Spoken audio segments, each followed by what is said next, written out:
born in County of Smiles, land of the morning sun, bordered with 7,007 islands. I am a Filipino in words and in actions, always ready to face any challenges with courage and humility, running through my veins the braveness and loyalty of our heroes for our beloved country. Having a black hair, zoomed body, brown skin, and flat nose are some of the physical characteristics that making us stand out from others.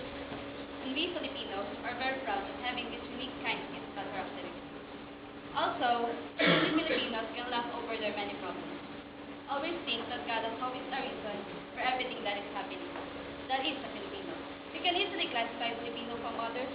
Filipinos are very optimistic, responsible, religious, honest, hospitable, and very loyal to our country. Those are just some. Also, Filipinos can eat with their bare hands. Use po and opo whenever talking to the elders or in person and to authority. Filipinos always kiss the hands of the elders as a sign of respect and seeking for guidance. And when it comes to family, Filipinos value it much. Filipino families eat together, go to mass together, and share with each other what has happened to them in the entire day.